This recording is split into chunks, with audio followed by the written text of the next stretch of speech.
Study with us.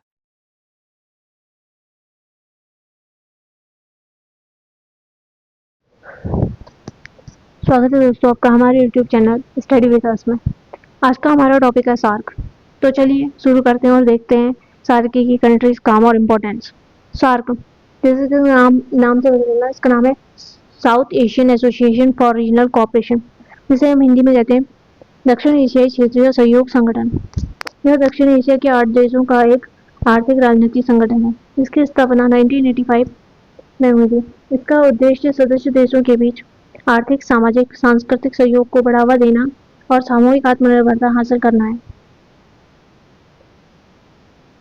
इसका introduction देखते हैं। दक्षिण एशियाई क्षेत्रीय सहयोग संगठन, जिसकी स्थापना 8 दिसंबर 1985 को ढाका सार्क चार्टर पर हस्ताक्षर के साथ की गई।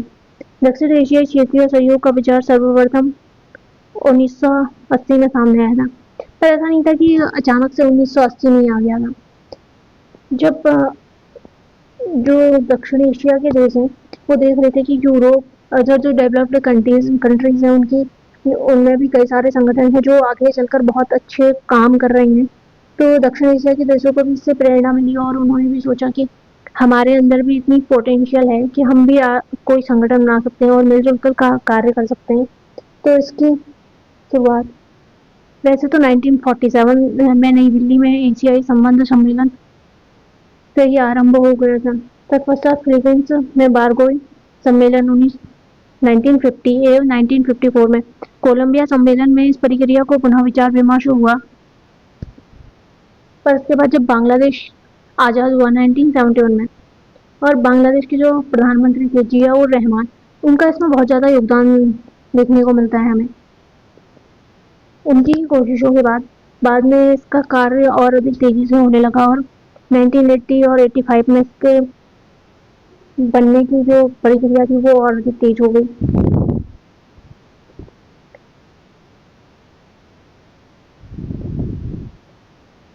दक्षिण 1980 में सामने आया था। तो इसके साथ संस्थापक देश थे जैसे बांग्लादेश, भूटान, भारत, मालदीव, नेपाल, पाकिस्तान और श्रीलंका के विदेश सचिवों के परामर्श के बाद इसकी प्रथम मुलाकात जो थी वो 1981 में कोलंबिया में हुई थी।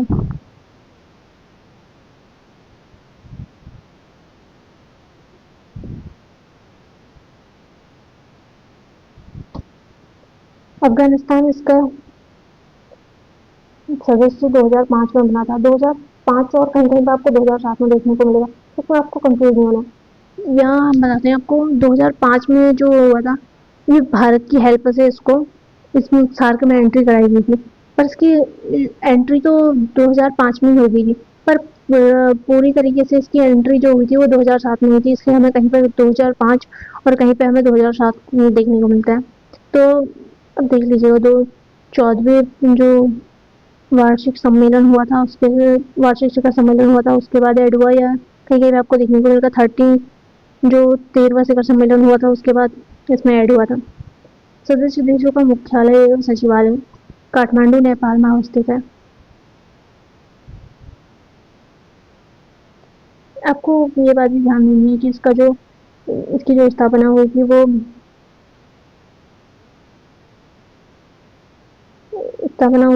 हुई थी ढाका में, और जो इसका मुख्यालय है वो नेपाल में स्थित है।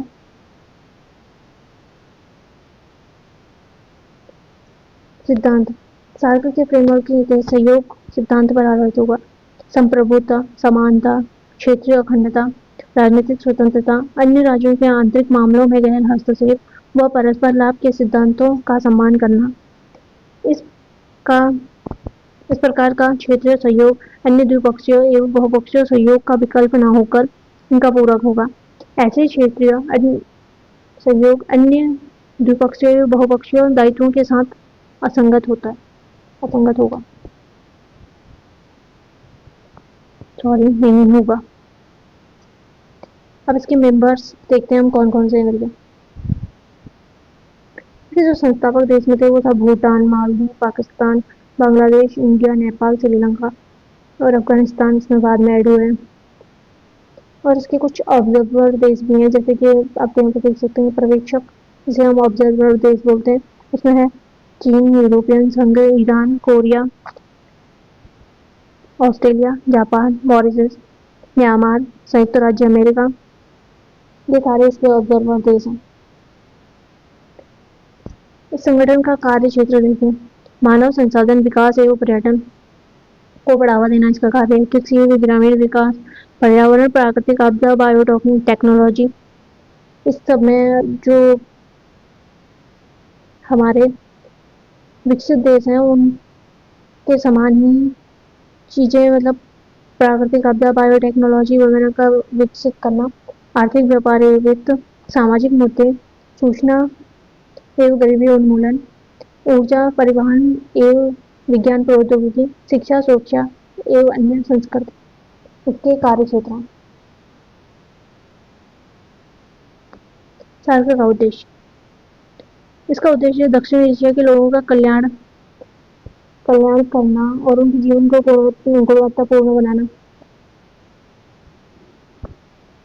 इस क्षेत्र में आर्थिक, सामाजिक प्रगति और सांस्कृतिक विकास में तेजी लाना, व्यक्तियों के जीवन को गरिमापूर्ण अवसर प्रदान कराना, उनकी क्षमताओं का आकलन करना, दक्षिण एशिया के देशों के मध्य सामूहिक आत्मनिर्भरता को बढ़ावा देना, एक दूसरे की समस्याओं का मूल्यांकन, उनके आपसी विश्वास और समझ को बढ़ावा देना, आर्थिक, सामाजिक, तकनीकी एवं विज्ञान क्षेत्र में आपसी सहयोग एवं सक्रिय सहभागिता को प्रोत्साहित करना, अन्य विकासशील देशों के साथ सहयोग को मजबूत बनाना, सामान्य हितों के मामलों में अंतर्राष्ट्रीय मंच में आपसी सहयोग को मजबूत बनाना, अंतर्राष्ट्रीय क्षेत्रीय संगठनों के साथ समान उद्देश्यों एवं लक्ष्यों के साथ सहयोग करना, ये सभी इसके उद्देश्य हैं। अब इसके जो प्रमुख अंग है वो देखते हैं। राष्ट्र या सरकार के प्रमुख बैठक है। ये बैठकें आमतौर पर वार्षिक आधार पर शिखर सम्मेलन पर आयोजित की जाती हैं। विदेश सचिवों की स्थायी समिति पूर्ण निगरानी एवं समन्वय में स्थापित की जाती है, प्राथमिकताओं को निर्धारित करती है, संसाधनों को संगठित करती है और योजनाओं तथा वित्त पोषण को मंजूरी देती है। सचिवालय की स्थापना 16 जनवरी 1987 को काठमांडू में की गई। इस सचिवालय की भूमिका संगठन की गतिविधियों के क्रियान्वयन हेतु समन्वय एवं निगरानी, एसोसिएशन की बैठकों से संबंधित सेवाएं, अंतर्राष्ट्रीय संगठनों एवं सार्क के मध्य संचार चैनल के रूप में कार्य करना है। इसके सचिवालय में महासचिव, 7 निदेशक एवं सामान्य सेवा कर्मचारी शामिल हैं। महासचिव की नियुक्ति रोटेशनल बेसिस पर मंत्रिपरिषद द्वारा 3 साल के लिए की जाती है। इसमें सार्क और उसका महत्व, सार्क सदस्य देशों का क्षेत्रफल लगभग 3%, विश्व के क्षेत्रफल का 3% है। यह विश्व की कुल आबादी के 21% है। लोग सार्क के देशों में रहते हैं और वैश्विक अर्थव्यवस्था में सार्क देशों की हिस्सेदारी 3.8% अर्थात 2.9 ट्रिलियन अमेरिकन डॉलर है। तालमेल बनाना, यह दुनिया की सबसे घनी आबादी वाला क्षेत्र होने के साथ साथ महत्वपूर्ण उपजाऊ क्षेत्रों में से एक है। सार्क देशों में परंपरा, परिधान, भोजन और संस्कृति एवं राजनीतिक पहलू लगभग समान हैं, जो इसके कार्यों में तालमेल या सहयोग स्थापित करने के लिए लाभदायक है। देखिए, आप यहाँ पर देख सकते हैं, हमारी किसी से सोच मिलती है या हमारी किसी से कल्चर मिलता है तो हमारा उसके साथ आपस में तालमेल बैठने लग जाता है, हम ज़्यादा उसके करीब हो जाते हैं या उससे बातचीत हमारी होने लग जाती है। तो ऐसा ही सेम कंट्रीज के साथ भी है, जिसके साथ हमारी जो फॉरेन पॉलिसीज हैं वो मिलेंगी या फिर हमारी जो कल्चर है वो मिलेगा, हिस्ट्री जो है हमारे देश की वो मिलेगी, तो हम अपने आप ही उसके साथ कार्य करने लग जाएंगे और आगे बढ़ेंगे।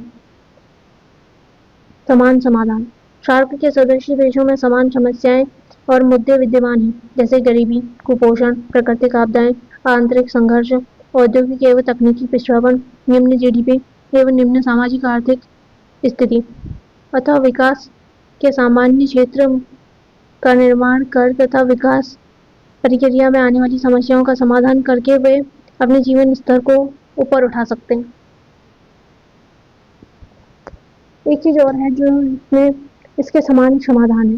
जब हमारी प्रॉब्लम सेम है तो हमारा जो सॉल्यूशन है वो भी शायद सेम ही होगा। वही चीजें इसमें भी गरीबी है हमारे देश में, कुपोषण है, प्राकृतिक आपदाओं से हमारा देश जूझ रहा है, आंतरिक संघर्ष चल रहे हैं देश में। जैसे कि हम अपने देश में देख सकते हैं कि कितनी जगहों पर जो आंतरिक संघर्ष चलते रहते हैं, कभी कहीं पे कभी किसी चीज को लेकर के, कभी किसी चीज को लेकर के। वैसे ही तकनीकी रूप पर पिछड़ापन, निम्न जीडीपी, सार्क की उपलब्धियां। मुक्त व्यापार क्षेत्र। विश्व क्षेत्र में सार्क तुलनात्मक रूप से एक नया संगठन है। सार्क के सदस्य देशों में एक मुक्त व्यापार क्षेत्र स्थापित किया गया। इसके परिणाम स्वरूप इनके आंतरिक व्यापार में वृद्धि होगी तथा कुछ देशों के व्यापार अंतराल में तुलनात्मक रूप से कमी आएगी। और साप्टा की स्थापना करी गई जैसे इसमें, और सार्क विश्वविद्यालय की स्थापना करेगी। देख सकते हैं जो यहाँ भारत में न्यू दिल्ली में स्थापित है। SAARC agreement on trade services SATIS की स्थापना की गई और साप्ता की स्थापना की गई। साप्टा जैसे आप देख सकते हैं इसका पूरा नाम है एशियन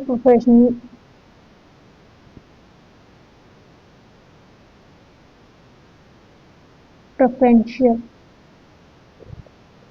ट्रेड एग्रीमेंट्स। वर्ष 1995 में सार्क सदस्य देशों के मध्य व्यापार को प्रोत्साहन करने के लिए इसकी स्थापना की गई थी। पर इसकी उपलब्धियां भी हैं और इसकी कमियों में भी गिना जाता है इसको, क्योंकि ये जो है ये वस्तुओं तक ही सीमित रह गया। इसका जो सूचना प्रौद्योगिकी से इसका कोई लेना देना नहीं था, इस कारण इसकी एक कमी में भी आ जाता है और इसकी उपलब्धि भी मान सकते हैं आप। भारत के लिए इसका महत्व।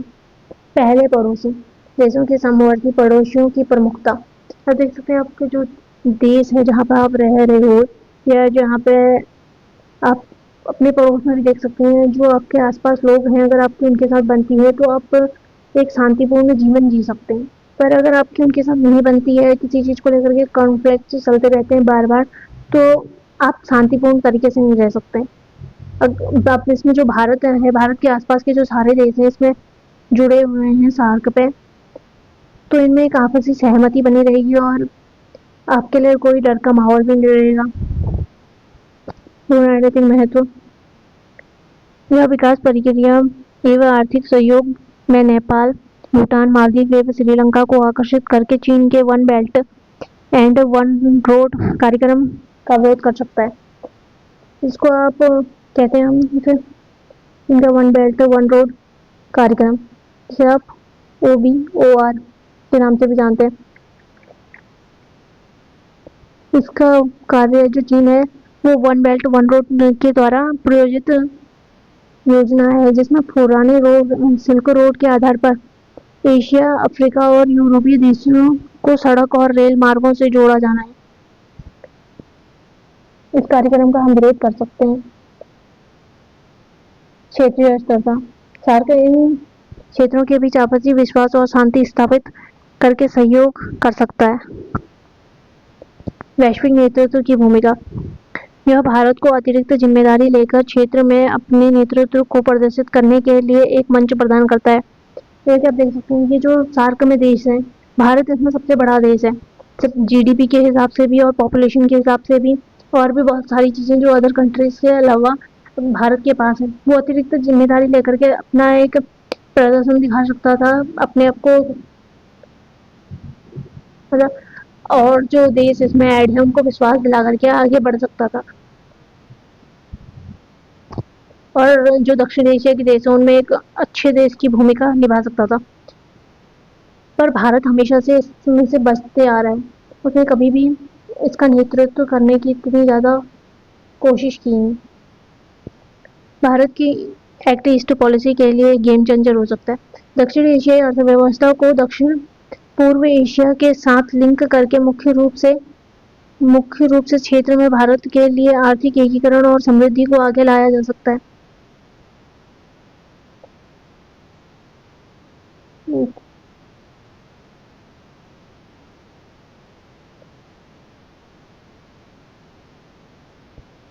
अब इसकी चुनौतियां देखते हैं।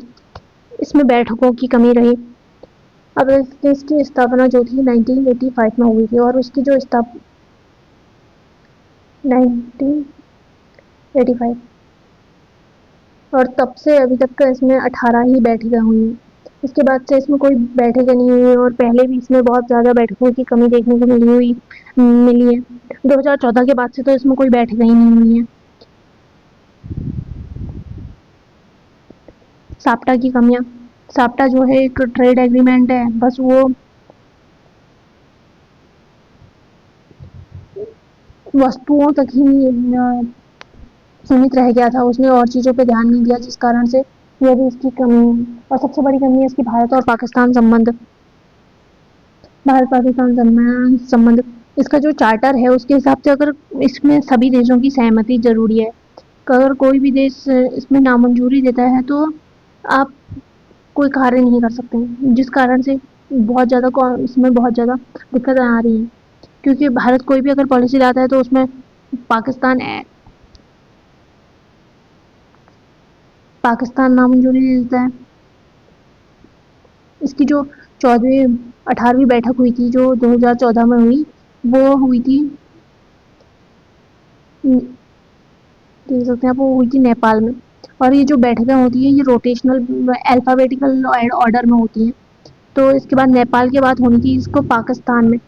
पर उस टाइम पे उरी अटैक हुआ था, पठानकोट में उरी अटैक हुआ था। उस हमले के बाद से भारत ने इसकी कड़ी निंदा की और पाकिस्तान में जाने से इनकार कर दिया, जिस कारण से इसकी बैठक तब नहीं हो पाई थी।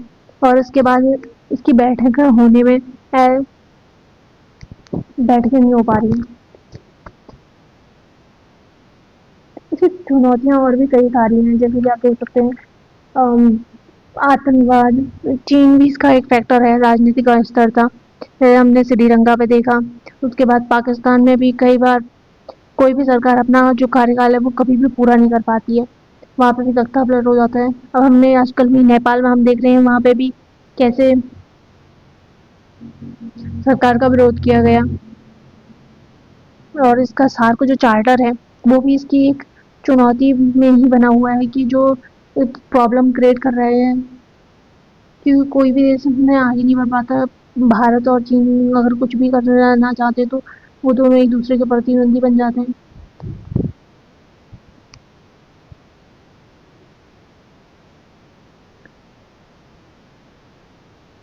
और इसके साथ ही आज का हमारा वीडियो होता है समाप्त। अगर आपको वीडियो पसंद आई हो तो लाइक, कमेंट एंड सब्सक्राइब कीजिएगा।